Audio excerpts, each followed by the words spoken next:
When it comes to internet drama and controversy, I've got my finger on the pulse and I'm always ready to go wild with it on day one. I'm like Jimmy Johns with that freaky fast delivery, giving you a take and then goofing around with a topic for a bit. But this week was a little different. I showed up tardy to the party today on the Bayonetta 3 situation, and there's a good reason for it. I wanted to wait to see how this one unfolded over the last few days, but it hasn't changed much, so I figured I'll just talk about it now and show you clips from my stream when I went over it. I'm sure all of you are familiar with the Bayonetta 3 drama right now. A series of clips went viral on Twitter where the voice actress behind Bayonetta, her name's Helena Taylor, made a series of tweets with a video talking about why she's not voicing Bayonetta in the new game. Hello, my name's Helena Taylor, and I am the voice of Bayonetta, and I would like to explain to you why I didn't voice Bayonetta 3. What did they offer to pay me? The final offer to do the whole game as a buyout, a flat rate, was $4,000 US. This is obviously extremely low for an incredibly large amount of work that's required for AAA game voice acting, especially at the level of Bayonetta, a huge franchise, so it's absolutely a slap in the face. This is Platinum Games and Nintendo spitting on her, and the internet was rightfully upset. Bayonetta is an iconic character. It's a very big title. It's one that I'm sure most people at least recognize, even if they don't play the games themselves, because the character's very popular. And a large part of it is thanks to Helena Taylor's work as Bayonetta. I did see a couple of bah-humbugging Scrooges out there that were saying, who cares about Helena Taylor? She doesn't make the character, she just voices it. And I feel like that's just such a brain-dead take. Like, if you really don't care about the voice acting, then play your game on mute every time there's a cutscene and see how much fun you're having there.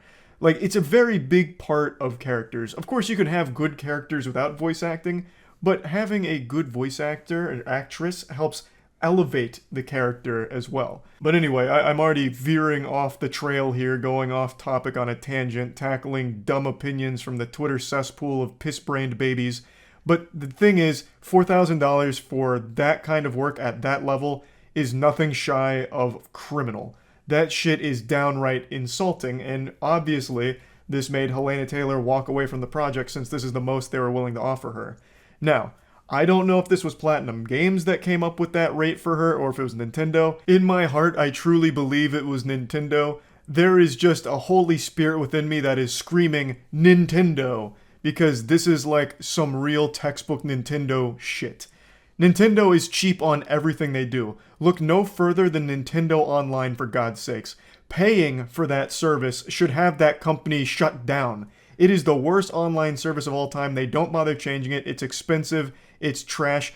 And also, historically, Nintendo doesn't put a lot of money behind things. For example, let's just talk about like sanctioned tournaments from Nintendo where the grand prize isn't money, it's a controller.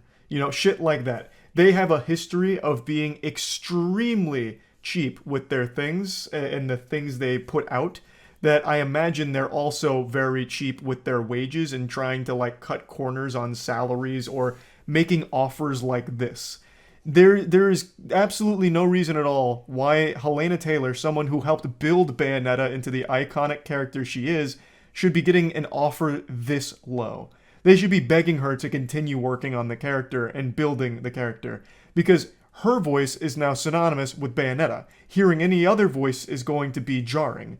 Now, she's been replaced by Jennifer Hale, one of the largest voice actresses of all time. There is no shot she accepted a $4,000 offer. So I, as well as many others, believe that that $4,000 offer to Helena Taylor was their way of having her leave on her own terms by giving her a shitty offer they knew she wouldn't accept. So this tells me that they wanted a bigger name attached to the project in order to hopefully boost sales or come with a built-in audience. So they got rid of Helena Taylor, but instead of just firing her and like kicking her out saying like, hey bub, it's time to pack your things and go, they instead did this in an extremely scummy and shady way by just completely devaluing her talent to her face by making this terrible offer that they knew no one in their right mind would accept.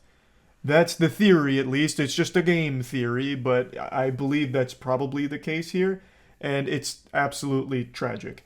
Now, again, the reason why I didn't cover this like the day that it started coming out is because I wanted to see if Platinum Games or Nintendo or even Jennifer Hale would make a statement about this, where, like Jennifer Hale, whom I don't think bears any blame in this situation. I'm sure she didn't know any of this. I was just wondering if she would come out and say something like, yeah, I definitely was offered more than 4,000 for this role. Something weird is here. But of course, that's a little unrealistic to expect considering NDAs and all of that shit. But I just wanted to see if something like that would happen. So far, it hasn't. Platinum Games hasn't put out a statement. Hideki Kamiya is just blocking everyone on Twitter like he normally does. He said that there's a lot of untruth out there, which I'm guessing is in reference to this, and then made this bold statement of beware of my rules. So he's already speaking like an actual villain here. And so far, that's the only statement. Helena Taylor also called on fans to boycott Bayonetta 3 and instead spend their money on charity instead, which I think is a sweet sentiment overall. I don't know how successful a boycott's going to be, but I can understand where she's coming from in trying to get some kind of action against Platinum Games Nintendo here for this situation. But anyway, let me show you some clips from the stream where I dive into it a bit more.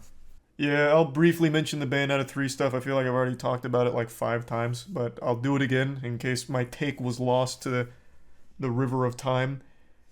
Absolutely terrible what Helena Taylor was offered. $4,000 to do that whole game on a character she helped build as an iconic character.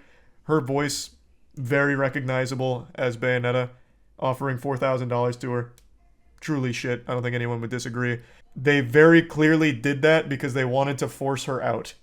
I don't think it was a legitimate offer. They replaced her with Jennifer Hale, one of the biggest voice actresses of all time.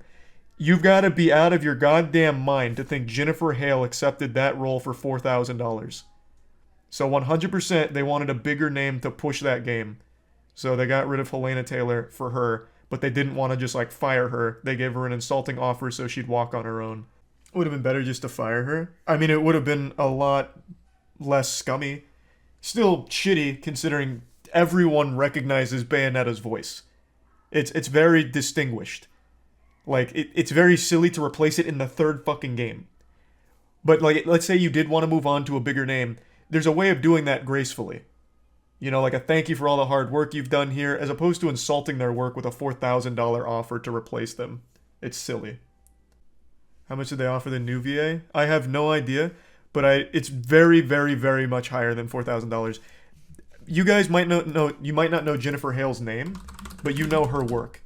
She has voiced in pretty much everything that you've watched and played for 20 years.